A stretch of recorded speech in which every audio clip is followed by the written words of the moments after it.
J'avais envie de, à mon échelle, avoir un impact sur les femmes, d'aider les femmes. J'avais envie de pouvoir faire avancer les choses. Moi, là-bas, je suis une personne créative. Je me suis jamais dit initialement, voilà, je vais faire une marque éco-responsable, et ça a coulé de source. Ça donne un sens incroyable à ce qu'on fait. Et c'est vrai qu'en ce moment, on parle beaucoup des matières et c'est un enjeu fondamental. Il faut recycler, bien évidemment, pour lutter contre ce gaspillage industriel textile. Mais on parle un peu moins des hommes, je trouve. Et nous, c'est vraiment cette balance sur ces deux sujets-là qui sont tout autant fondamentaux l'un que l'autre. C'est con, on parle de vêtements, donc si t'as envie d'une robe rouge, je sais pas, avec des volants drapés, etc., tu peux la chercher pendant 15 jours, le temps de la trouver. T'as pas besoin d'en acheter une que tu trouves directement, qui est neuve. Tu vois. Aujourd'hui, je pense que toutes les marques qui vont se créer ont un devoir moral de faire de leur mieux, ou en tout cas avec un engagement. La clé essentielle du féminisme, je pense, c'est la notion de sororité. Et ça, je l'ai beaucoup développé dans mon travail, avec les femmes avec lesquelles je travaille, mes clientes essentiellement. Et en tout cas, moi, c'est vraiment comme ça que je suis rentrée dans ce métier. Quand j'ai eu des bébés, je me disais, mais c'est quand même dingue, on leur met du benzène sur la peau, quoi. Et donc, je me suis dit, tiens, si un jour je devais faire quelque chose, je ferais des vêtements où il n'y a pas de produits, dans lesquels il n'y a pas de produits chimiques pour les bébés. C'est vraiment quelque chose auquel il faut faire attention. Bienvenue dans Nouveau Modèle. Je suis Chloé Cohen et dans ce podcast, je donne la parole à des femmes engagées. Elles racontent ici leurs histoires, leurs parcours. Elles partagent leurs convictions et leurs combats écologiques féministes pour un monde plus juste, plus responsable et plus durable.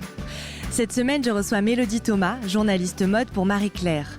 C'est la première fois que je donne la parole à une journaliste dans ce podcast et je suis très heureuse d'avoir pu échanger avec Mélodie.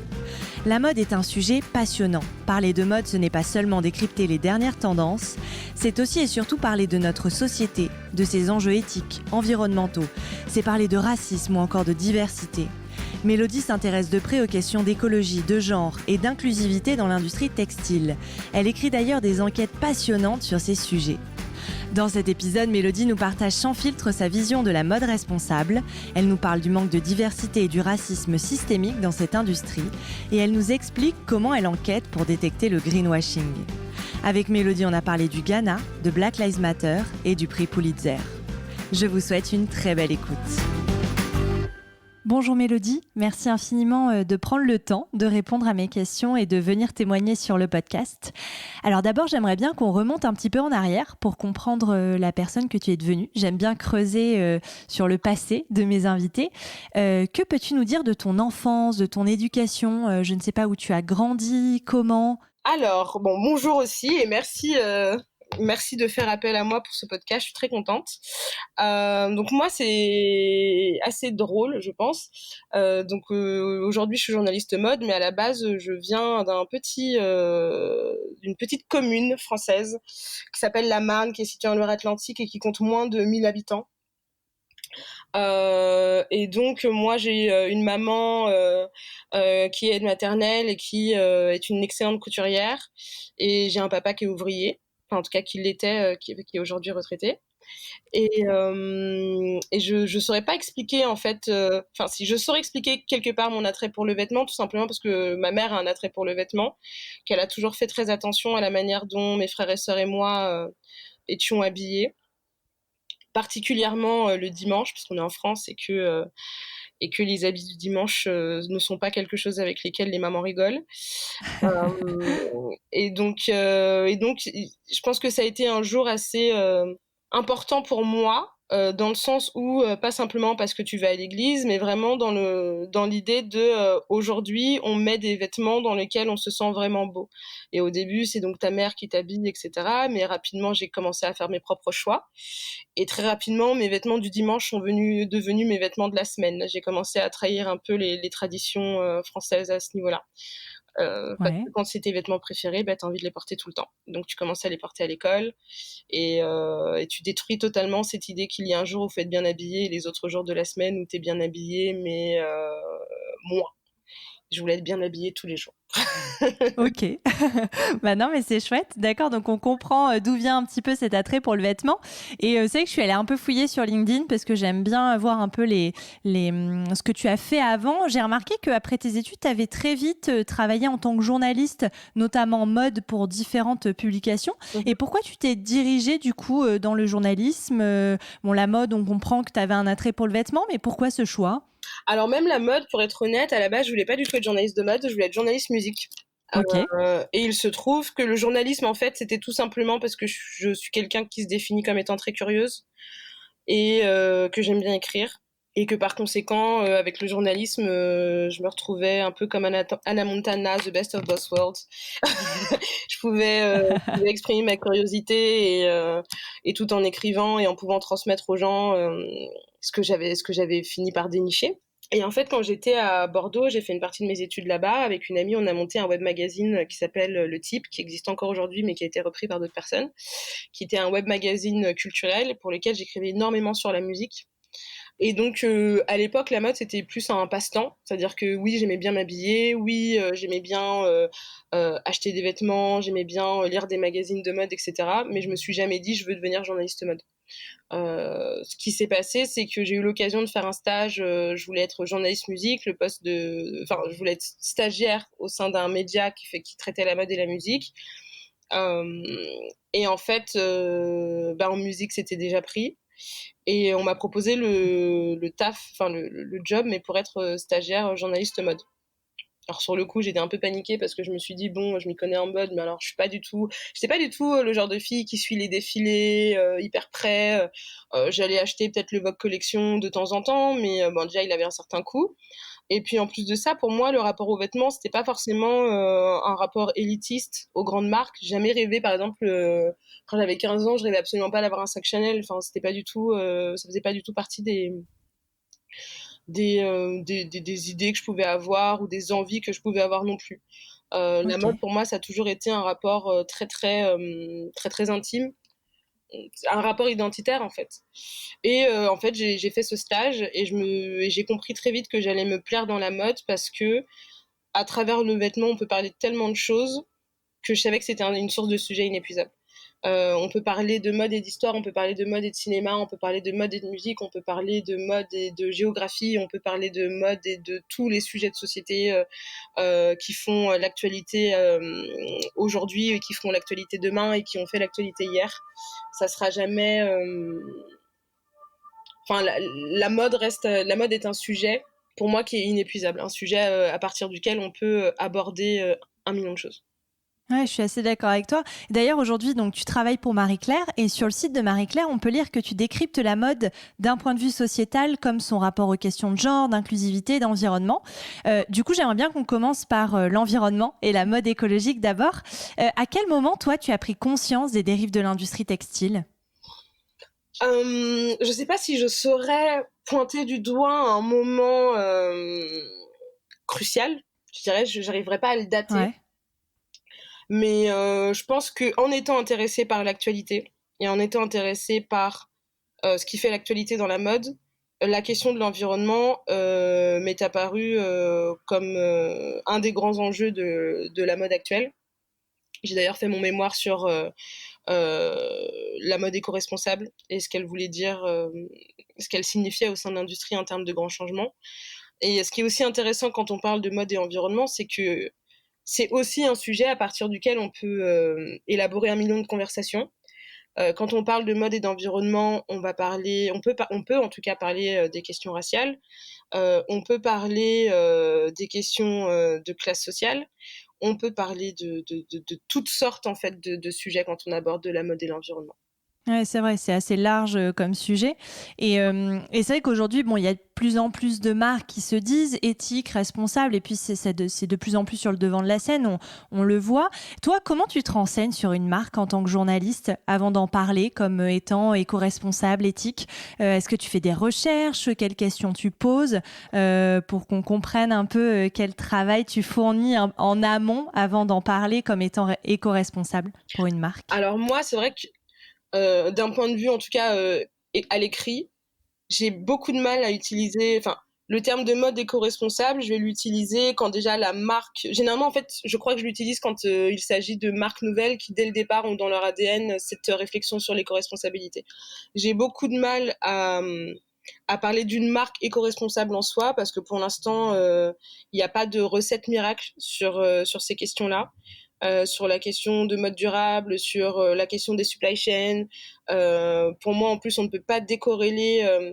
il ne s'agit pas juste de faire des t-shirts bio, on ne peut pas décorréler la mode éco-responsable d'une mode véritablement éthique. Donc, qui s'inquiéterait aussi de savoir, en dehors de l'aspect de est-ce que mes vêtements sont produits dans une matière naturelle, mais ou avec quel type de produits est-ce qu'ils sont utilisés. Comment est-ce que l'entreprise traite, je sais pas moi, ses eaux usées, comment elle traite, si elle utilise des produits chimiques, quel type de produits chimiques, comment est-ce qu'elle finit par faire en sorte qu'elle ne laisse pas un impact sur la planète. Bon, pour l'instant, ça n'existe pas. Comment est-ce qu'elle traite l'humain et comment est-ce qu'elle traite l'environnement dans lequel l'humain auquel elles font appel pour créer leurs pièces.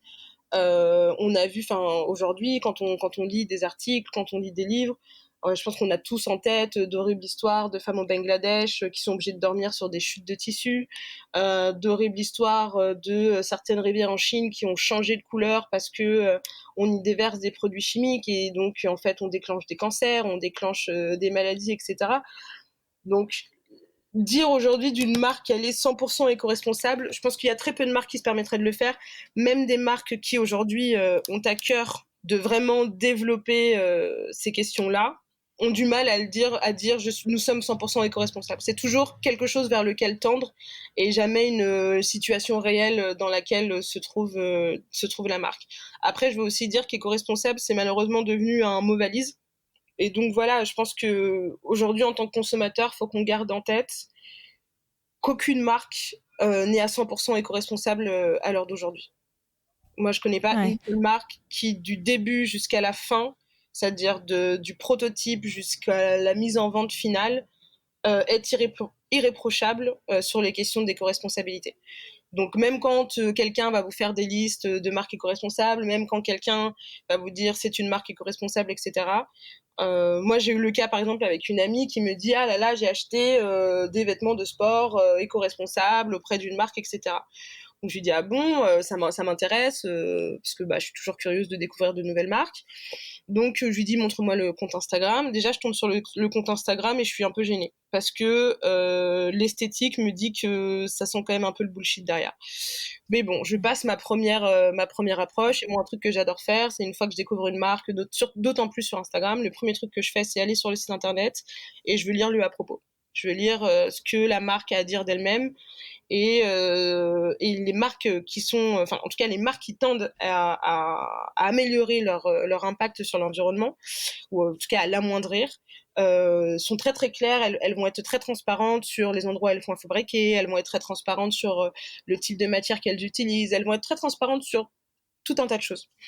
On arrive sur le site internet, je regarde le à propos, et le à propos c'est un peu, ah là là, c'est quand même hyper important l'environnement, ça n'a pas trop de fond, je me dis bon, ça m'a l'air quand même d'être pas mal du pipeau, et puis tu cliques sur une pièce au hasard parce que j'aime bien lire la composition, et en fait on est passé de pipeau à publicité mensongère en l'espace de 2 minutes. Et en fait c'est dans ces moments-là où je dis à mes amis mais en fait tu peux pas te contenter de ce que dit la marque. Au bout d'un moment, si t'as vraiment à cœur ces questions d'éco-responsabilité, c'est aussi à toi de regarder la composition des produits. Tu vois bien que là, ce n'est fait dans aucune matière naturelle. Donc, en fait, la plupart des produits étaient faits avec des résidus de pétrole, comme on fait 95% des produits. Bon, j'exagère avec ce chiffre, on va pas dire ce chiffre-là.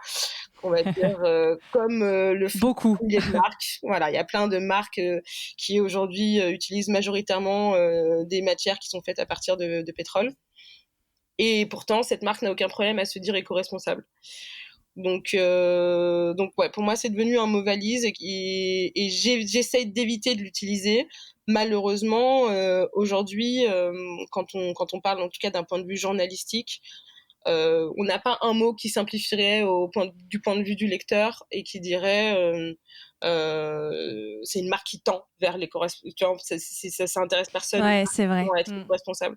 Donc on met c'est des marques éco-responsables, mais par contre à l'intérieur de l'article, il faut faire attention à dire, à le préciser en fait qu'aujourd'hui l'éco-responsabilité c'est une question qui est en réflexion au sein de l'industrie, qu'aucune marque n'a atteint aujourd'hui la perfection sur ces questions-là, mais qu'on vous a déniché, j'en sais rien, 5, 6, 10 marques qui essayent au maximum de se montrer responsables envers l'environnement. Ouais. C'est intéressant en tout cas la démarche que tu as, parce que j'ai exactement la même quand je vais creuser un peu pour savoir si une marque est vraiment responsable. Je fais exactement comme toi, je vais dans la propos et ensuite je vais cliquer sur les produits pour vérifier un peu la composition des vêtements. Mais vérifier la composition des vêtements, c'est quelque chose que les gens ne font pas assez à mon sens. Moi je me souviens avoir fait les magasins avec des copines qui cherchaient des pulls. Et elle me montre un pull, je sais plus dans quelle boutique on était, et je lui dis mais ton pull là, il va pas te tenir chaud. Il y a pas de laine dedans. Enfin, t'as acheté un pull en plastique, donc oui, tu vas avoir froid cet hiver. Enfin, je dis même pas ça pour être désagréable. La vérité, c'est que tu vas mettre de l'argent là dans un pull qui ne tiendra pas ses promesses. Et ça, c'est un réflexe que les gens n'ont pas. Ils voient un pull, c'est doux comme de la laine, on peut le mettre sur soi, c'est super, mais ça ne tient pas chaud. Donc ça dessert le principe même du pull. À la base. Je suis d'accord. Mais ça retrouve malheureusement un autre problème, et c'est pour ça que je disais, quand on parle d'éco-responsabilité, on peut aussi parler de questions de classe sociale. Moi, il y a un papier que j'ai fait il y a quelques années pour le magazine Jalouse, où je disais quelque chose que j'estime être toujours vrai. Pour l'instant, la question des marques éco-responsables, la question des marques sustainable, c'est une question de personnes riches. Parce que aucune marque aujourd'hui qui peut vendre, on va dire, à des personnes qui ont des moyens modestes, n'est éco-responsable. Donc en fait, on peut pas pointer du doigt des gens qui n'ont pas les moyens de mettre 300 € dans un pull en vraie laine et leur faire porter le fardeau de l'éco-responsabilité. Il faut réfléchir aussi à cet aspect-là en fait de la question éco-responsable. Comment faire en sorte que Monsieur tout le monde et Madame tout le monde qui ne gagnent pas forcément des milliers et des cents puissent aussi s'offrir en fait des pièces durables qui ont un impact moindre sur l'environnement. C'est là où le vintage ou la seconde main peuvent peut-être rentrer en jeu et prendre le relais aussi, non ? Tu crois pas ? Alors je pense aussi, mais alors là on va parler aussi d'un truc qui est très simple, c'est la question de la géographie. Qui a accès à quoi et où ? Donc quand on parle de boutique vintage, moi par exemple, tu vois, j'ai dit au début, je viens d'un village de moins de 1000 habitants. Il n'y a pas de boutique vintage dans ma commune. Ça n'existe pas. Ouais. Par conséquent, les gens, ils vont s'habiller en fonction de leurs moyens et en fonction de ce qu'ils ont à disponibilité autour d'eux. Et il ne faut pas oublier aussi que cette idée du vintage comme le cool, c'est quelque chose qui reste très récent et qui, d'un point de vue social, peut créer des troubles parce que au final aujourd'hui quand on regarde les gens qui s'achètent des sapes vintage, c'est-à-dire des vêtements de seconde main, sont des gens qui ont une situation financière ou en tout cas une éducation de personnes appartenant plutôt à la classe moyenne ou même supérieure, parce que t'as ce truc de qu'est-ce qui est cool, qu'est-ce qui est pas cool, etc. Pour certaines personnes qui ont vraiment des revenus modestes ou qui vont dire vivent au seuil de la pauvreté ou en dessous du seuil de pauvreté, cette idée de vous n'avez pas les moyens de grand chose et en plus de ça vous devez porter des vêtements qui ont déjà été portés par d'autres gens, c'est aussi très stigmatisant d'un point de vue social. Ça existe déjà, hein, je dis pas que ces personnes-là ne le font pas, mais cette idée d'acheter un vêtement neuf, c'est aussi se dire nous aussi on a la possibilité d'acquérir autre chose que les vêtements qu'on s'est échangés entre frères et sœurs depuis qu'on est petit, que les vêtements que je récupère auprès de mes oncles, tantes ou je ne sais quoi. Donc non, la question de la classe sociale au sein de la question environnementale doit aussi faire partie des enjeux qui doivent être abordés, à mon sens. Bien sûr, ouais, les deux sont liés. Et pour Marie-Claire, tu réalises aussi des enquêtes que je trouve hyper intéressantes, que j'essaie de suivre avec attention. Et notamment, il y a un article qui m'a marqué parce que je pense qu'on n'en entend pas encore assez parler. C'est un problème assez peu connu d'après moi. C'est l'article « Saviez-vous que vos vêtements à donner finissent dans les décharges au Ghana ?» Je ne sais pas si tu peux nous en parler peut-être rapidement, de quoi il s'agit et surtout comment toi tu en as pris connaissance de ce problème. En fait, moi, je suis beaucoup Fashion Revolution, qui je trouve fait un super taf et arrive à mettre en avant des acteurs de la mode éco-responsables. Et c'est à travers ça, je suis tombée sur un papier qu'ils avaient publié de Lise Riquette, que j'interviewe donc au sein de mon article, et qui, elle, a une association à travers laquelle elle mène en fait... Elle amène en fait les pays occidentaux, et notamment pour le coup l'Angleterre, puisque c'est au Ghana et que c'est une ancienne colonie anglaise, à réfléchir sur l'impact de la fast fashion en dehors de leurs frontières. C'est-à-dire qu'aujourd'hui, quand on discute, même en France, on va parler de la fast fashion et tout le monde, même les gens qui achètent de la fast fashion, peuvent vous dire ce sont des vêtements de mauvaise qualité. Ils ne tiennent pas d'un point de vue durable, on est obligé d'en changer tout le temps. On a acheté, j'en sais rien, t'achètes un t-shirt au sein d'une marque de fast fashion et en fait, tu sais très bien qu'au bout de, je sais pas, moins de 10 lavages, ça va commencer à pelucher, il y a des fils qui vont tomber, tu sens que la coupe ne tient plus à la forme du t-shirt ou du vêtement. Enfin, on sent bien que c'est pas fait pour durer. Alors, qu'est-ce qu'on a trouvé comme manière de répondre à notre problème, puisqu'on change de vêtements tout le temps et qu'on accumule des tonnes et des tonnes et des tonnes de vêtements? C'est de se dire, mais il existe plein de gens qui n'ont pas les moyens de s'habiller, déjà chez nous, donc on va donner à des associations caritatives en France, mais aussi à travers le monde. Et donc, il y a par exemple ce chercheur, j'ai pas encore lu son livre et j'aimerais beaucoup l'interviewer, mais qui s'appelle Andrew Brooks et qui écrit un livre qui s'appelle Closing Poverty. Et c'est exactement ce dont il parle. Il parle de cette idée qui reste quand même très coloniale à mon sens, on a déjà beaucoup de choses chez nous dont on n'en a pas l'utilité. Allons habiller tous ces gens qui n'en ont pas les moyens et qui sont pauvres en Afrique ou en Amérique du Sud ou en Europe de l'Est. Cette idée qu'il existe des pauvres ailleurs que chez nous et que sans nous, ils n'arriveraient pas à se vêtir. Et ce qui était intéressant avec ce papier sur le Ghana, c'est que au Ghana, là, ces vêtements ne plaisent à personne, puisque c'est des vêtements de mauvaise qualité et que c'est un pays qui a un fort rapport avec l'industrie textile.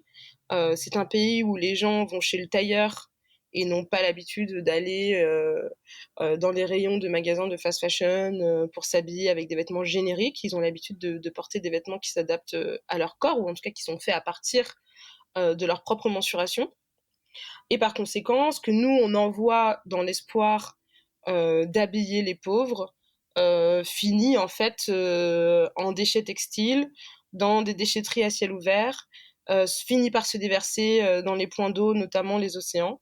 Et en fait, on aggrave, tout en l'éloignant, le problème de la fast fashion. C'est-à-dire qu'aujourd'hui, on crée plus de vêtements qu'on ne peut importer, et on crée des vêtements qu'on ne peut pas détruire. On crée des vêtements dont on n'a pas les moyens aujourd'hui d'anéantir l'existence sans créer encore plus de problèmes écologiques, puisque comme il s'agit de vêtements qui sont faits à partir de plastique ou de pétrole, les brûler, enfin les incinérer reviendrait à laisser s'échapper des gaz toxiques dans l'air. Les enfouir au sol reviendrait à laisser des gaz toxiques imprégner nos sols, s'infiltrer dans les points d'eau, etc. Donc en fait, ces problèmes-là, plutôt que de les avoir chez nous, sans doute inconsciemment en tout cas de la part des consommateurs, on les a juste déplacés dans des pays beaucoup plus loin. Et déjà nous on n'a pas la possibilité de gérer ces déchets textiles et on n'a pas la possibilité de les détruire, mais on les envoie en plus dans des pays qui ont moins de moyens que nous sur certaines de ces infrastructures-là, et donc sont littéralement livrés à eux-mêmes quand il s'agit de la fast fashion et du déchet textile. Ouais, non, c'était assez dramatique. Moi, quand j'avais lu l'article, ça m'avait beaucoup marqué. Hein. J'ai trouvé ça hyper intéressant et je trouvais qu'on en entendait peu parler, en tout cas, de ce problème-là, que ce soit dans la presse traditionnelle ou même entre consommateurs. Je veux dire, c'est pas quelque chose dont on a forcément conscience. Et d'ailleurs, plus largement, d'après toi, quel rôle doit jouer la presse dans la promotion justement d'une mode plus éthique pour alerter sur tous ces sujets, pour essayer d'encourager une consommation un peu plus responsable, durable? Je ne sais pas quel rôle doivent un peu jouer les journalistes dans tout ça. Alors, je parlerai pas au nom de tous les journalistes, mais je dirais que en tant que journaliste mode, c'est un peu un travail duel, dans le sens où d'un côté, en tant que journaliste mode, tu es là pour parler quand même des nouveautés, parce que c'est la mode aujourd'hui, le système de la mode tel qu'on le connaît et tel qu'on le pratique à l'heure actuelle est basé sur la nouveauté, donc est basé sur la création de nouveaux produits. Donc d'un côté, je me dois de parler de ces nouveautés-là, puisque on collabore avec des marques, puisque ça intéresse aussi les consommateurs de savoir si leur marque préférée a sorti des nouveaux produits. Donc il y a cette partie-là. Et puis il y a une autre partie où en même temps, en tant que journaliste, on est obligé d'alerter quand même sur les excès de notre industrie. C'est une prise de conscience qui existe au sein de l'industrie de la mode depuis, on va dire, les années 90. Notamment qui est né au sein de gros groupes. Je sais que Kering, c'est, je crois, 1992 ou 1996, quand ils ont lancé leur premier pôle sur les questions sustainable. Exactement. Donc depuis les années 90, la mode a quand même pris conscience de toutes ces questions-là. Les consommateurs en ont pris conscience aussi parce que c'est devant justement un reporting de journalistes surtout issus de la presse généraliste, qui ont commencé à pointer du doigt le manque d'éthique de certaines marques. On a tous en tête Nike qui fait fabriquer ses ballons de football par des enfants. On a commencé, ensuite est venu en 2013 le Rana Plaza où aux yeux du monde entier, on a pu retrouver dans les décombres des étiquettes de magasins dans lesquels on va tous, ou en tout cas on allait tous acheter à l'époque des vêtements sans trop se préoccuper de ce que ça voulait dire. Et on a eu en fait ce reporting de journalistes aguerris qui nous ont dit mais on est obligé de parler de ces sujets-là, on est obligé de dire aux consommateurs, parce qu'il faut garder en tête que tu vois quand on disait tout à l'heure que nous on a ce réflexe d'aller regarder les étiquettes, d'aller regarder le à propos pour voir qui se cache derrière une marque, etc. Ça c'est des réflexes de journalistes. Ça, c'est des réflexes de personnes qui ont l'habitude de creuser sur certains sujets, qui sont genre intéressés à ces sujets, mais surtout qui, d'un point de vue professionnel, sont obligés de creuser et de dépasser l'apparence même de ce que peut dire une marque ou de ce que peut dire une personnalité. C'est pas forcément un réflexe de consommateur. C'est un réflexe qui commence à être entretenu par les consommateurs à l'heure actuelle, mais pas par tous. Par manque de temps, par aussi manque de pratique, de comment est-ce que je fais pour en savoir plus, comment est-ce que je fais pour savoir si ce que je lis est la vérité, etc. Ça, nous, aujourd'hui, en tant que journaliste, on a une formation, on a aussi des confrères et des consoeurs qui peuvent nous permettre de différencier le vrai du faux, ou en tout cas d'aller un peu plus loin que ce qui est proposé par une marque. Et comme c'est pas le cas de tout le monde, c'est vraiment d'autant plus important pour nous en tant que journalistes d'avoir ces sujets-là en tête, de poser des questions. Par exemple, on parle souvent, je devrais pas donner de nom, mais on parle souvent par exemple d'H&M Conscious. Et c'est vrai que le groupe H&M est un groupe qui est souvent remis en question pour ce que beaucoup estimaient de l'éco-washing ou du sustainable washing, autrement dit cette capacité à mettre en avant une espèce de progression sur les questions de mode éco-responsable et de responsabilité environnementale qui ne se traduirait pas réellement au sein de l'entreprise. Et donc on est obligé de poser ces questions-là, on est obligé de se dire très bien, vous lancez cette nouvelle collection, qu'en est-il du travail que vous sous-traitez? Est-ce que vous commencez à avoir une meilleure transparence, une meilleure idée en fait de quelles usines vous employez, de la manière dont elles traitent leurs employés? Est-ce que vous avez une meilleure vision quant à l'utilisation des textiles auxquels vous faites appel pour créer vos produits? Est-ce que en termes de tout simplement de nombre de produits que vous créez, est-ce que vous avez l'ambition de diminuer la totalité des produits? Toutes ces questions-là qui en fait vont aussi nourrir la réflexion du consommateur. Et aussi, il faut savoir, moi, par exemple, sur le Marie-Claire, c'est des sujets que je traite, que j'essaye en tout cas de traiter le plus régulièrement possible. C'est des sujets qui sont attendus par les consommateurs. Aujourd'hui, ce que j'aime à dire, c'est qu'une des choses les plus intéressantes qu'on puisse voir évoluer en tant que journaliste mode, c'est la manière dont le consommateur change, en fait, la manière dont les envies du consommateur évoluent. Et en faisant évoluer ses envies, il fait évoluer les entreprises qui essayent d'avoir son approbation et qui essayent d'avoir son argent aussi, quelque part.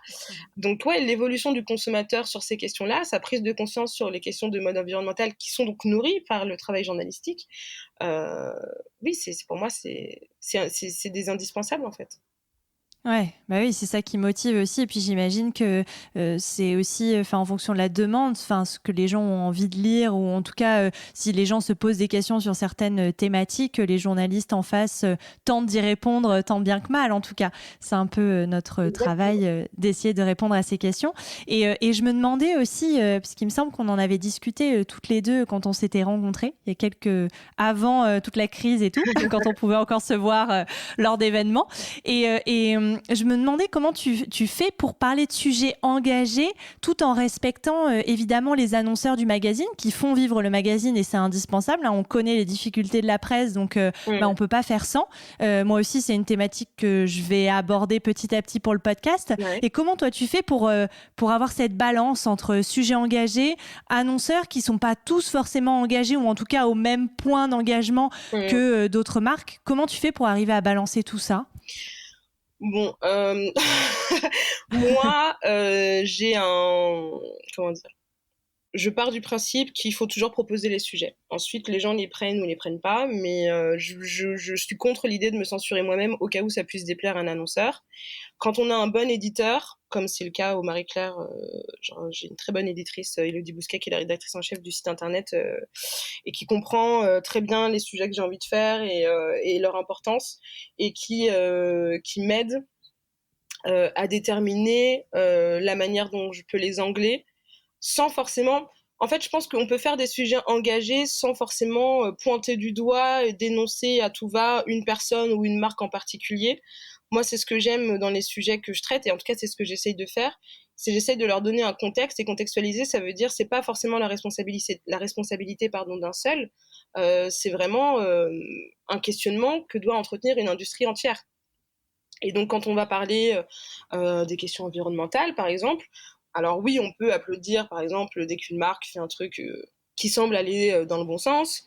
On peut pointer du doigt quand une marque ne va pas dans le bon sens. Mais pour moi, ça n'a pas trop de sens, en fait, de dire un tel a mal fait le travail. Parce que généralement, quand un tel n'a pas fait le travail, il n'y a pas qu'un tel qui ne l'a pas fait. C'est une absence de travail de toute une industrie sur cette question-là. C'est un aveuglement, un angle mort que plusieurs marques ont sur cette question.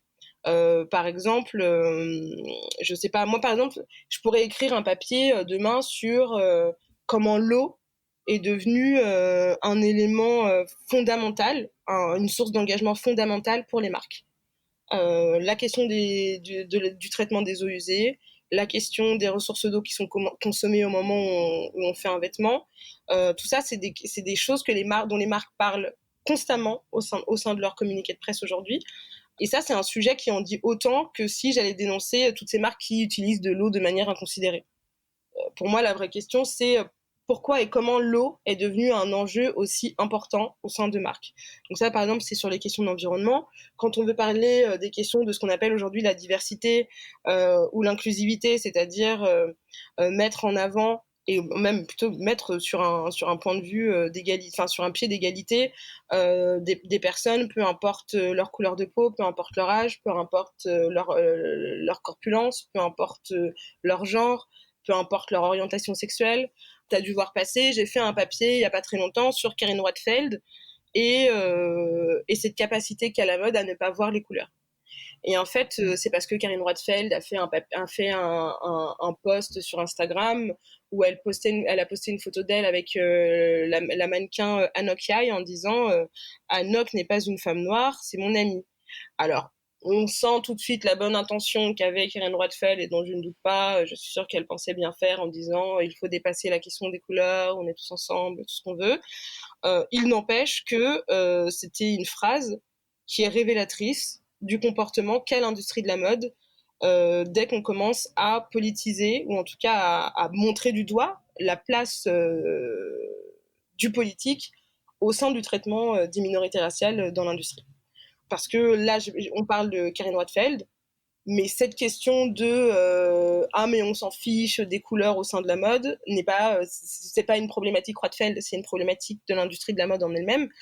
Karine Roitfeld, elle correspond à un certain contexte d'époque au sein de l'industrie, donc une certaine génération de personnes qui travaillent dans la mode. Elle correspond à une certaine vision défendue encore aujourd'hui par certains acteurs de l'industrie. Donc l'idée, c'est pas forcément de pointer Karine Roitfeld du doigt, ce qui a du sens sans en avoir vraiment, selon moi. L'idée, c'est de dire Karine Roitfeld, avec tout ce qu'elle représente aujourd'hui, ce qu'elle vient de dire là, ça me permet de vous parler d'un point beaucoup plus important qui est comment la mode, qui aujourd'hui défend des questions de diversité, de représentation, etc., continue à s'aveugler totalement sur le fond du problème. Et c'était plutôt ça que j'avais envie de défendre. Et je pense que ça, c'est un peu l'angle que j'essaye d'avoir à chaque fois que je veux aborder des thématiques qui aujourd'hui sont considérées comme étant engagées, mais qui pour moi, en fait, sont juste des thématiques qui font parler... Enfin, pour moi, c'est l'actualité, en fait. Sans parler de ce en quoi moi je crois personnellement, c'est aussi des sujets qui passionnent les gens. Tu vois, on parlait du papier du Ghana tout à l'heure. Ce papier, en un week-end, il a fait plus de 100 000 vues, en fait. Parce que c'est des papiers tout le monde se sent concerné par cette question. En fait, aujourd'hui, la fast fashion, si elle existe, c'est aussi parce qu'il y a énormément de consommateurs qui en achètent. Par conséquent, il y a énormément de personnes qui se sentent concernées quand on leur dit ce que vous achetez finit dans des décharges à ciel ouvert dans un autre pays et même sur un autre continent. Ça concerne. Ouais, en fait, peut-être que samedi, tu avais préféré d'aller faire du shopping et là, tu es en train de te dire, mais en fait, je voulais aller porter un sac, je sais pas, dans un des points qui permet de récupérer des vêtements et les distribuer à des associations. Et en fait, je me rends compte que je donne des vêtements d'une mauvaise qualité et qui vont finir dans les océans en Afrique. Ouais, bien sûr. Est-ce que j'ai envie de m'engager sur ces questions-là ? Et donc, c'est des questions qui passionnent les gens. Donc, c'est des sujets qui sont considérés engagés aujourd'hui, je pense, parce que c'est des sujets qui sont rarement discutés, notamment au sein des rubriques mode. Je pense que c'est surtout là toute la difficulté, quand on regarde même au sein de la presse généraliste, quand on va parler des questions, par exemple, parler du Rana Plaza, au sein d'un média, si on prend Le Monde ou si on prend Libération, ça sera traité en société. Ça ne sera pas traité dans la rubrique mode. Ouais. Et ça, déjà, ça pose question, à mon sens. Parce que ça fait partie de notre industrie. Moi, il y a un truc que j'aime dire à chaque fois, une anecdote que j'aime bien sortir. Si vous lisez le Gomorrah de Roberto Saviano, les premiers chapitres sont consacrés à la mode. Il aurait pu le démarrer d'1 million de manières. C'est un livre qui, à la base, parle de la mafia et de la présence de la mafia en Italie. Et les premiers chapitres sont consacrés à la mode et à la manière dont l'industrie sous-traite à des usines qui utilisent des personnes. Alors, il y a des Italiens, mais il y a aussi des personnes issues de l'immigration chinoise ou de l'immigration subsaharienne, qui vivent dans des conditions indécentes, d'autant plus dans des pays européens qui s'enorgueillent tous de soutenir les droits humains. Et ça, c'est les premiers chapitres de son livre. Ouais. Et Roberto Saviano, je ne pense pas qu'il y ait une seule rédactrice mode qui ait fait une interview de lui qui dise pourquoi est-ce que vous avez commencé, pourquoi Gomorrah commence par la mode. Nulle part. Ça a été traité dans toutes les pages société. Roberto Saviano, aujourd'hui, il est discuté partout, dans plein de pages de magazines, elle a écrit plein de bouquins, etc. Alors qu'on commençait par la mode, ça n'a été attaqué par aucun média de mode, ça n'a été attaqué par aucune rédaction, par aucune rubrique de mode. Ça, pour moi, ça pose question. Et ça, c'est le travail que j'essaye de faire. C'est peut-être là mon engagement, c'est de ramener des sujets qui concernent l'industrie de la mode au sein des rubriques de mode. Parce qu'on peut pas juste dire ah non, dès qu'on parle de quelque chose de négatif, c'est plus de la mode, c'est de la société. Bah non, en fait. Ouais. Oui, la mode, c'est pas simplement les défilés, quoi. C'est des questions de société qui sont beaucoup plus profondes que ça, quoi. Exactement. Et de toute façon, on le voit dans l'intérêt des lecteurs. Alors bien sûr, même moi, en tant que journaliste, j'aime bien aussi des fois parler de sujets plus légers, de sujets tendances, etc. Il n'empêche que dès que je publie des sujets au carrefour de la mode et de la société, il y a un pic d'intérêt de la part du lectorat. Et ça, c'est quelque chose auquel les médias eux-mêmes sont obligés de s'intéresser, à mon sens. Ouais, je partage ton avis. Et bon, ça fait le lien aussi un peu avec ce que je voulais évoquer avec toi ensuite, c'est sur la mode et la diversité, puisque tu as écrit notamment plusieurs articles, mais notamment un qui s'appelle Quand Black Lives Matter demande des comptes à la mode, et à l'intérieur duquel tu cites le Black Issue du Vogue Italie en 2008. Tout à fait. Et je voulais savoir, depuis 2008, comment a évolué la diversité, ces questions d'inclusivité dans l'industrie textile. Ça fait plus de 10 ans. Toi, quel regard tu portes sur ça? Comment ça a évolué en fait? Bon, alors je vais dire un truc qui va fâcher beaucoup de gens, je pense. Mais personnellement, à mon sens, les questions de diversité sont traitées de la même manière en 2008 qu'en 2020. C'est-à-dire qu'on se pose toujours les mêmes questions. 2008, le Black Issue, l'idée c'était pourquoi est-ce qu'on ne voit pas suffisamment de mannequins noirs au sein des magazines de mode. La rédaction en chef du magazine à l'époque avait été confiée à Edward Henningfull et non pas à Franca Sosani. Elle avait décidé de lui laisser carte blanche, donc il avait pu mettre en avant des mannequins noirs. C'était toujours centré sur les questions de mannequinat. Il n'y a pas de photographes noirs, par exemple, qui ont shooté, ou alors qu'on me démente, mais au sein de ce numéro. Et aujourd'hui, moi, quand je fais par exemple l'interview d'une Ashley Bichou en 2019, si je dis pas de bêtises, concernant le mouvement qu'elle a lancé qui s'appelle Black Models Matter, on se rend compte que les problématiques sont les mêmes. Les gens se disent toujours « Ah, c'est vrai, pourquoi est-ce qu'on ne voit pas plus de mannequins noirs ?» Ou alors, on tombe dans le deuxième pan de « On commence à en voir un peu plus, mais on a énormément de mannequins noirs, en tout cas comme le relève Ashley Bichou à travers son mouvement, qui vous disent « Alors oui, on est peut-être plus nombreuses dans les défilés lors des shootings, malheureusement, ou même lors des castings. Malheureusement, on a quand même cette idée de pas plus d'un certain nombre de noirs, ou en tout cas, il faut qu'il y en ait une avec l'afro, une avec les cheveux très courts, une avec machin. Donc, je sais pas comment ils définissent leurs critères de noir à caster pour les marques. Et puis surtout, une fois qu'on a casté ces mannequins, personne ne s'inquiète apparemment de savoir si on aura un coiffeur sur place qui est capable de coiffer des cheveux afro, ni de savoir si on a une make-up artiste qui est capable de maquiller des peaux noires. Personne ne s'inquiète de ces questions-là. Ashley Bichou, lors de, pas la dernière Fashion Week, mais celle d'avant, elle a dû entrer en contact avec des marques de cosmétiques pour créer un kit qu'elle distribuait. Elle est mannequin à la base. Donc elle a fait ce partenariat avec des marques de cosmétiques pour créer un kit à distribuer aux mannequins noirs avant d'aller défiler. Je veux dire, c'est lunaire. C'est-à-dire que là, c'est la responsabilité du mannequin de se coiffer et de se maquiller et de venir avec les produits qui lui permettront d'être un mannequin comme tous les autres au sein d'un défilé. C'est lunaire. C'est dingue. C'est lunaire. Donc moi, quand on me dit non, mais il y a quand même des évolutions, etc., c'est très bien de regarder la coquille, mais il faut regarder ce qu'il y a à l'intérieur de l'œuf. Et malheureusement, c'est encore vide. Pour moi, à mon sens, ces questions de diversité-là, on tourne toujours autour du pot. On ne s'intéresse encore, et d'ailleurs, c'est exactement ce qu'a relevé le mouvement Black Lives Matter, et c'est pour ça que j'avais opté pour ce titre, Demande des comptes à la mode. La mode traite des questions de diversité depuis maintenant très longtemps. Donc là, moi, j'aime bien partir de 2008, mais en vrai, on a des mannequins comme Bethan Ardisson qui mènent des actions depuis des années sur ces questions-là. On a eu des mannequins comme Iman, on a eu des mannequins comme Naomi Campbell. C'est-à-dire que ces questions-là sont toujours poussées en avant par des mannequins noirs ou même par des personnes au sein de l'industrie depuis des années. Et on en est toujours à se poser cette question de c'est quoi la diversité, comment se montrer plus diverse, etc. Là, le mouvement Black Lives Matter a fini par dire en fait c'est très bien de commencer à mettre des mannequins noirs dans les covers, dans les défilés, dans les campagnes, etc.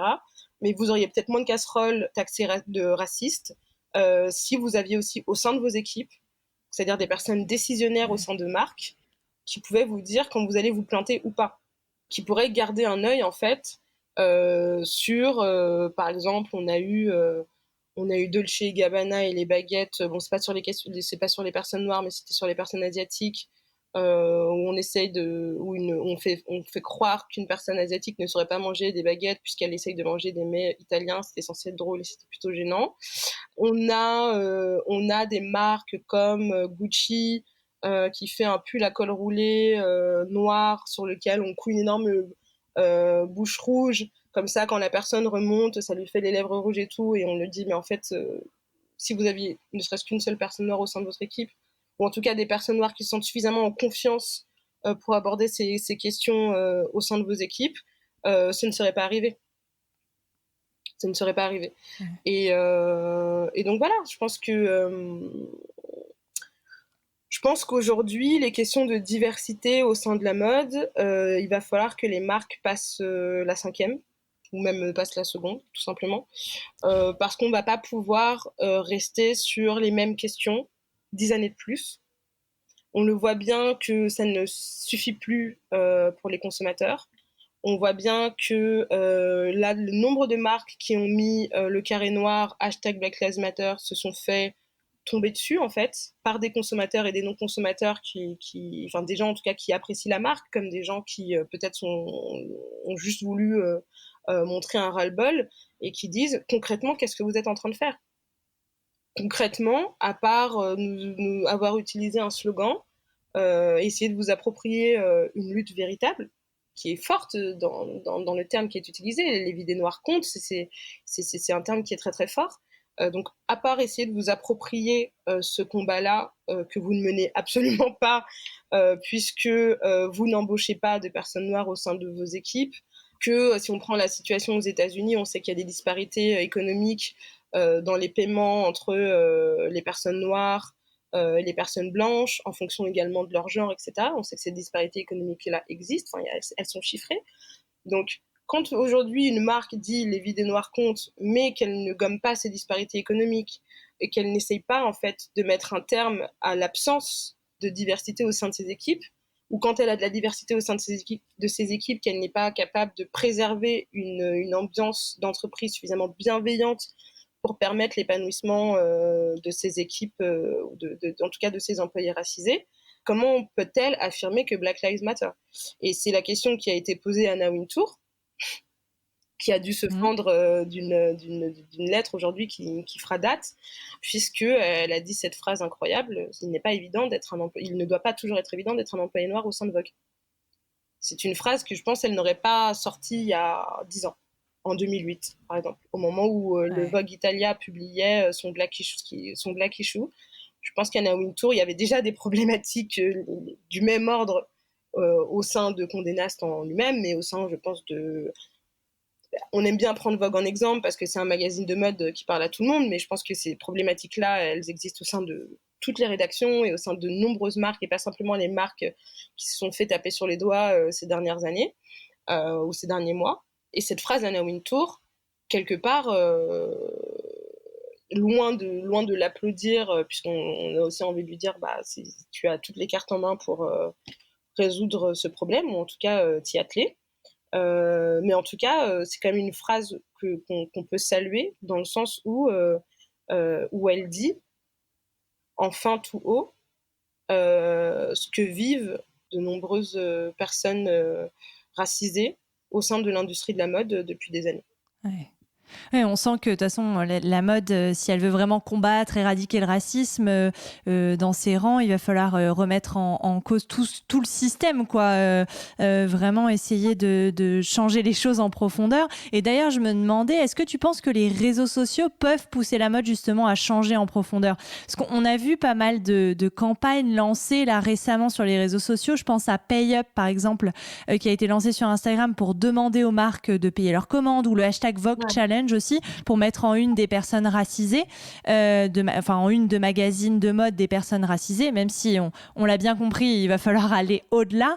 Mais est-ce que tu penses que les réseaux sociaux peuvent vraiment pousser la mode à changer ? Est-ce que là, on est à un tournant ? On a dépassé 2008, ça y est, en 2020, on y est, la mode va vraiment s'emparer de ces sujets. Alors, je pense que c'est très compliqué parce que déjà... d'un point de vue du droit du travail, on ne peut pas se contenter de virer des gens juste pour y mettre des personnes racisées. Ça créerait scandale et quelque part à raison. Après, l'impact des réseaux sociaux, moi, c'est quelque chose sur lequel je suis très modérée. Parce que bien sûr qu'on peut interpeller les marques et les forcer quelque part, en tout cas en apparence, dans leurs outils de communication, à adopter un discours qui soit plus inclusif, à les forcer, en tout cas en apparence, tu vois, ce qui est déjà fait à travers leur campagne, etc., à mettre en avant plus de personnes racisées, à peut-être avoir des discours plus engagés sur ces questions-là. Malgré tout, moi, il y a une phrase que je garde en tête. Alors, elle a été dite par... Alors, tu vois, là, c'est les moments où je me dis que ma mémoire va me jouer un défaut. Mais si je dis pas de bêtises, c'est le directeur de publication ou l'ancien directeur de publication de W Magazine qui disait tout simplement... je grossis le trait parce que j'ai pas sa phrase exacte et j'ai pas envie de dénaturer ses propos, mais dans le fond, ce qu'il disait, c'est toutes ces questions de réseaux sociaux engagés, c'est très bien, mais la vérité, c'est que le consommateur de luxe, c'est pas la personne qui s'énerve sur Instagram ou qui s'énerve sur Twitter. Dans le fond, c'est ce qu'il essayait de dire. Et qu'il est temps peut-être pour les marques aussi de se rapprocher de leur cœur de consommation. Et en fait, aujourd'hui, pour moi, un des enjeux qu'on ne voit pas et qui est pourtant primordial, c'est-à-dire que les gens comme moi, qui peuvent s'indigner par exemple du comportement d'une marque à travers mes articles ou de manière totalement privée sur mes réseaux sociaux, ne sont pas des consommateurs du luxe. C'est-à-dire qu'on n'a pas les moyens financiers d'avoir un véritable impact sur une marque. Les personnes qui ont vraiment ces moyens financiers-là, c'est les gens qui ont l'argent de pouvoir s'offrir des pièces de ces créateurs. Donc aujourd'hui, oui, alors ça dépend des marques. Là, je parle vraiment des grosses marques de luxe, vu qu'on était en train d'aborder. On parle souvent des maisons, des grosses maisons, en tout cas des marques de luxe installées quand on parle des questions de mode et entre guillemets politique. Mais, oui, ce sont elles qui ont été pointées du doigt d'ailleurs avec le fameux carré noir ou ce genre de choses. C'est surtout ces marques-là. Ouais. Exactement. Et en fait, il faut aussi savoir que elles ont été pointées du doigt par des gens qui ne sont pas leur clientèle, qui n'ont pas forcément un impact financier. Alors oui, bien sûr, en termes de visibilité, la marque perd, et aujourd'hui, la visibilité, c'est très important au sein des marques, je ne dirais absolument pas le contraire, mais on voit bien la différence entre une marque forcée de faire un mea culpa parce qu'elle s'est fait remonter les bretelles sur les réseaux sociaux, de ce qui se passe quand un Dolce & Gabbana publie une pub qui est jugée raciste automatiquement en Chine, et qui fait que dès le début, les rédactrices en chef des magazines asiatiques refusent de venir au défilé, que les influenceurs asiatiques invités au défilé refusent de venir, que les mannequins refusent de défiler, et que les consommateurs vont faire des manifestations devant les boutiques, pas en Chine, mais les consommateurs chinois qui étaient à l'étranger à ce moment-là, vont devant le QG de Dolce & Gabbana à Milan, en Italie, et vont manifester contre le racisme de la marque. Des concept stores, des shops de luxe ont retiré de leur panel de vente les pièces de Dolce & Gabbana. Là, on frappe les marques au portefeuille. Et ça, quand on sait aujourd'hui, en tout cas quand on parle du cas de Dolce & Gabbana, 36% aujourd'hui de la consommation des marques de luxe est faite par la Chine. Ça, c'est un vrai impact. Donc moi, quand on parle des réseaux sociaux, bien sûr que les réseaux sociaux permettent d'alerter sur énormément de sujets, peuvent servir de garde-fous au sein de marques, peuvent leur faire changer certains aspects, on va dire, dans leur manière de travailler. Mais pour moi, le nerf de la guerre, ça reste l'économie. Et tant que le consommateur de luxe, lui, ne voit pas de problème à porter, je ne veux pas taper que sur Dolce & Gabbana, mais à porter des slave sandales de Dolce & Gabbana, à acheter un toy Prada qui évoque une imagerie raciste et coloniale, tous ces éléments-là, tant que le consommateur de luxe passe dans son magasin préféré et ne tique pas quand il passe devant ce type d'objets et produits, pour moi, hormis changer la communication d'une marque, je ne vois pas ce qu'on va changer en réel. En tout cas, en interne et dans la sortie des produits. Il faut que le consommateur de luxe, lui aussi, se sente impliqué par ces questions-là. On espère que ça va arriver, que ça va changer. Surtout en 2020, on se dit qu'il serait plus que temps que ça arrive.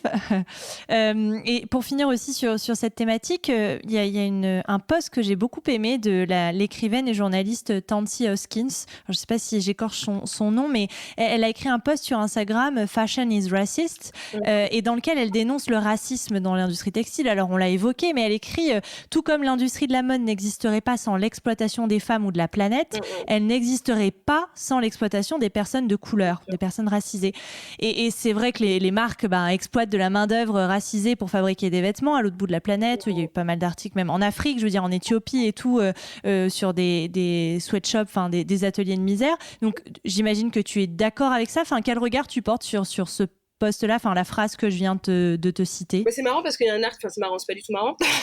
Il y a un article du Guardian qui est sorti aujourd'hui, un article opinion qui est sorti aujourd'hui et qui aborde justement cette question-là de comment aujourd'hui l'industrie de la mode continue à bâtir en fait son empire sur le dos majoritairement de femmes racisées. Donc quand on dit femmes racisées, on parle de femmes noires, mais on parle aussi de femmes asiatiques.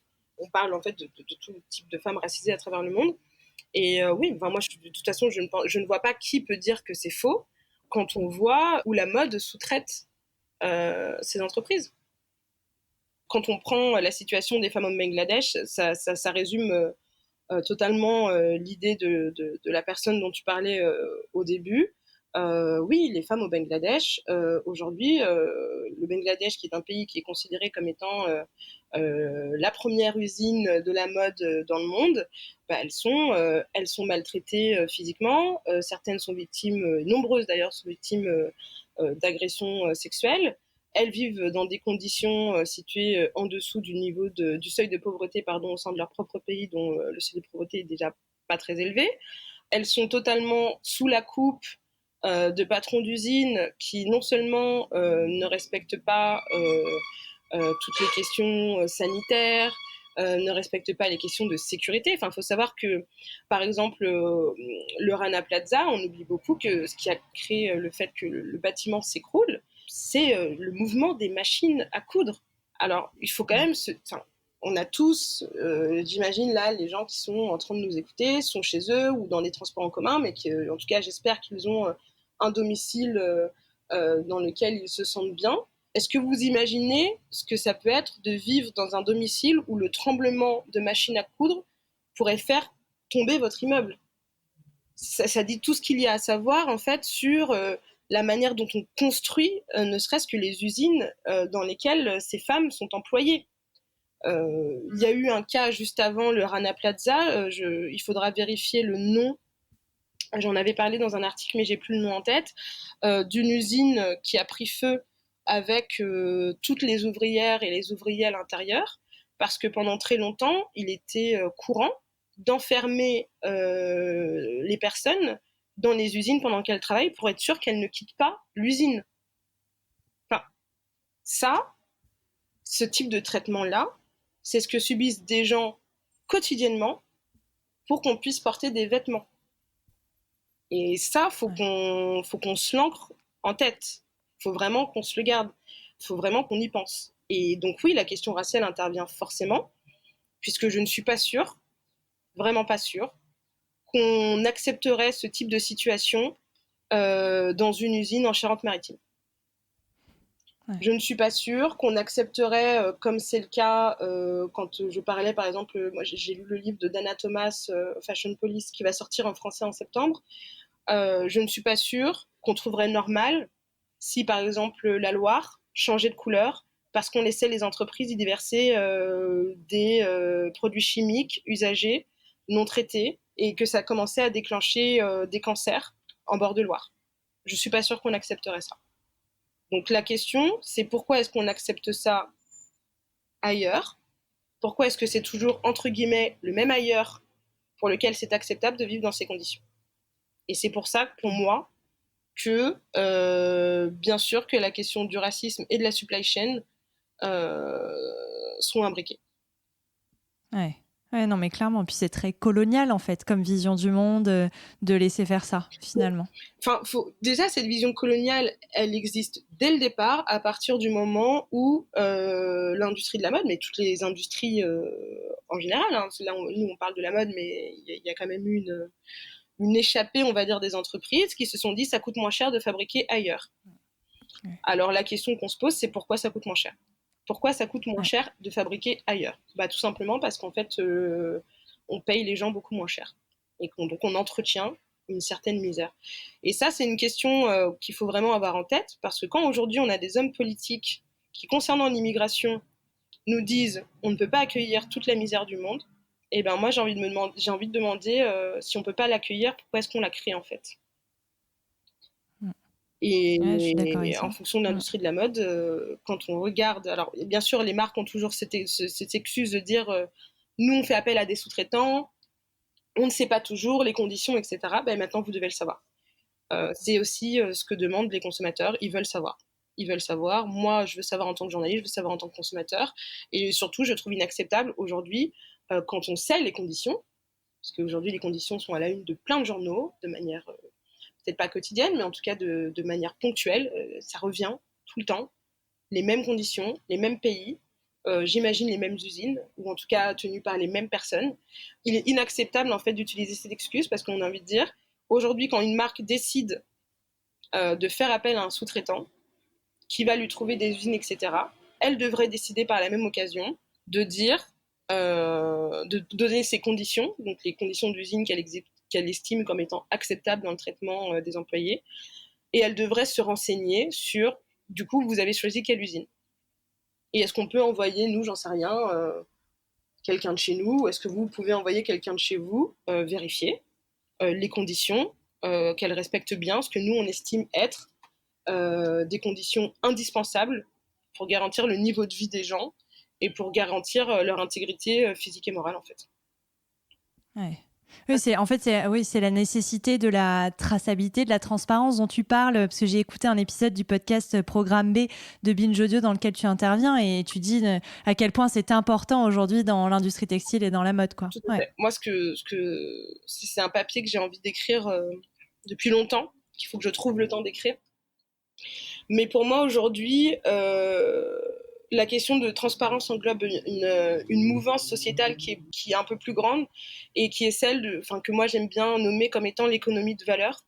Aujourd'hui, les marques se rendent compte que ce qui provoque l'achat, c'est pas forcément le produit, mais c'est l'alignement que le consommateur peut trouver entre ses valeurs et les valeurs de la marque. Une personne qui est intéressée par l'environnement, qui est intéressée tout simplement par une vision éthique de l'industrie de la mode, va demander, voire exiger, à ce que cette vision, sa vision à lui, ses valeurs, de ce qu'il estime être la normalité, ou en tout cas ce qu'il veut tendre, ce vers quoi pour lui la normalité doit tendre, en fait, il exige que la marque ait les mêmes valeurs que lui. Donc aujourd'hui, les marques, elles ne vendent pas, elles vendent un produit, oui, mais il faut que leur produit soit assis sur des valeurs, des fois des valeurs environnementales, des valeurs de représentation raciale, des valeurs quant à l'équité entre les genres, des valeurs d'acceptation et d'inclusion sur les questions LGBT.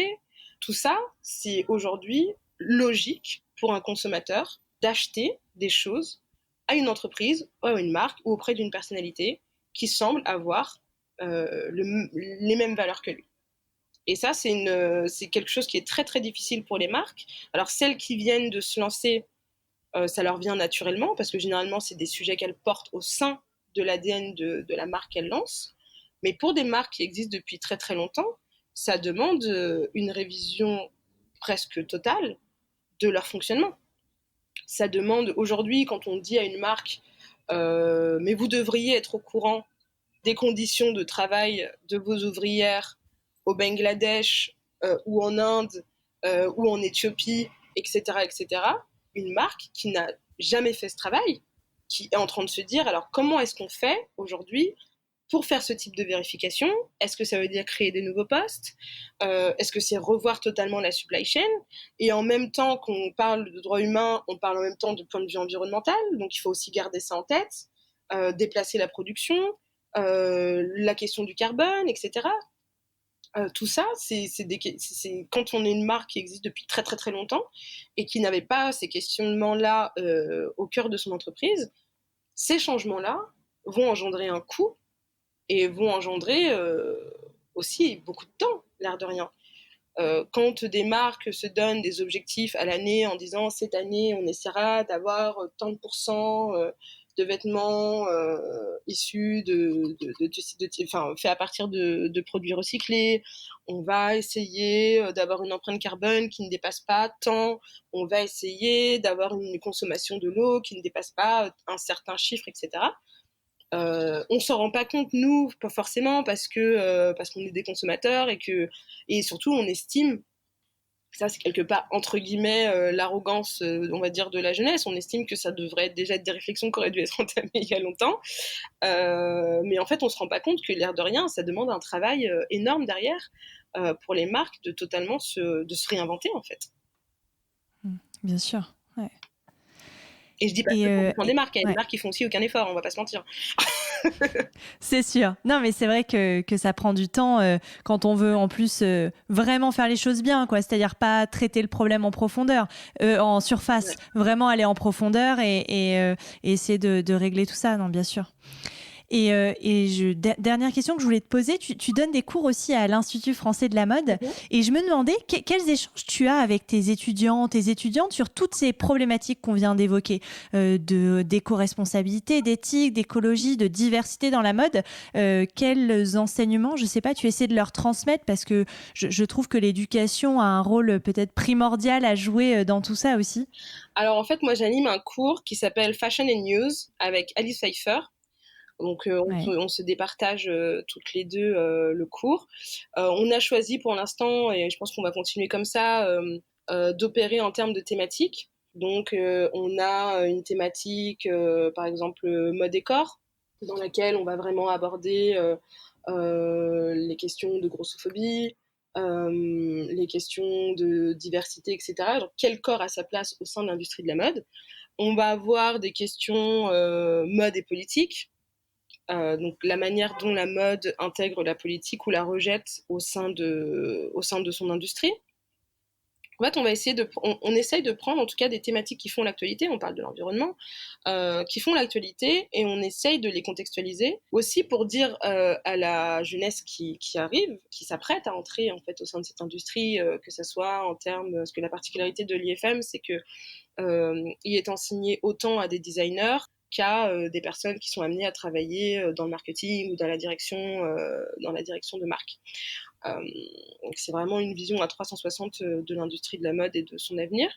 Donc ce qu'on veut en fait, c'est que ces personnes, ces étudiants, puissent contextualiser déjà la mode dans laquelle nous sommes à l'heure actuelle, l'industrie mode dans laquelle nous évoluons aujourd'hui, mais aussi l'industrie mode dans laquelle beaucoup essayent de tendre à l'avenir.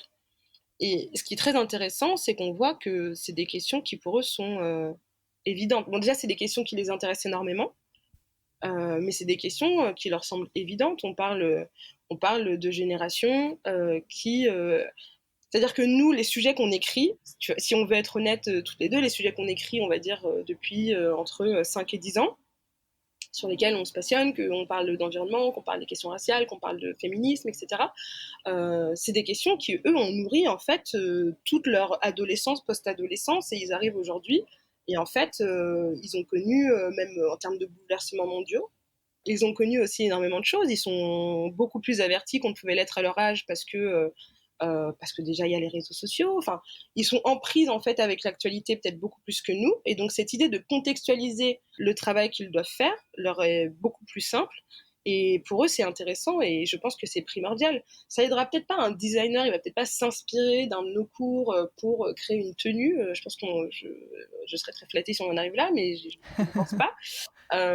Mais je pense que c'est plus à l'idée de garder en tête que souvenez-vous, ce qu'on veut leur dire, c'est souvenez-vous que votre vision à vous du monde ne peut pas être le centre. Il faut aussi laisser de la place à d'autres, réfléchir à, par exemple, je sais pas, quand vous vous intéressez à une culture qui n'est pas la vôtre, pour quelles raisons est-ce que vous vous y intéressez? Qu'est-ce que ça veut dire sur vous? Qu'est-ce que vous avez envie de dire de cette culture? Et est-ce que vous avez pensé à vous dire comment inclure les personnes qui émanent de cette culture au sein de ma réflexion? Quand vous êtes un designer et que vous vous rendez compte que vous ne travaillez que sur des mannequins minces ou extra minces, ou je sais pas, ou seulement blancs, pour quelles raisons? En fait, c'est juste l'idée de se poser la question. On veut juste en fait créer des petites portes, des petites fenêtres à travers lesquelles ils peuvent regarder et s'interroger en fait sur leur propre la place de leur travail en fait au sein de ces questions-là. Et peut-être que ils feront des choses qui sont totalement décorrélées de ce qu'on leur présente, mais en tout cas ils auront toujours, j'espère, en tête cette idée de on ne crée rien par hasard. Et quand on prend une décision, même au sein de la création, il faut qu'on puisse assumer cette décision derrière. Et je pense que c'est une des problématiques aujourd'hui qu'on a dans la mode aujourd'hui, c'est qu'il y a plein de gens qui font des choix, mais il y en a très peu qui les assument, réellement. Ouais, vous avez planté des petites graines quoi, dans la tête voilà, de ces étudiants et étudiantes, donc elles seront quand même là quand ils construiront leur parcours professionnel. Ben, on espère en tout cas, et puis après ce qui est hyper intéressant, c'est que nous, il y a une partie du cours qu'on tenait à avoir un peu théorique, où nous on parle beaucoup, où on leur explique le fruit de nos recherches sur ces questions-là. Et il y a une deuxième partie que pour moi est primordiale, où j'aime bien que pendant au moins 30 minutes, ou en tout cas tout le long du cours, en fonction du sujet, ils puissent eux intervenir, parler s'ils le veulent de leur pratique, de leur vision, de leurs expériences personnelles. L'IFM en plus c'est une école de mode internationale, donc nous, notre classe, on avait une vingtaine de nationalités différentes. Donc forcément on ne reçoit pas les mêmes choses si on prend une notion comme l'appropriation culturelle ou une notion comme l'environnement.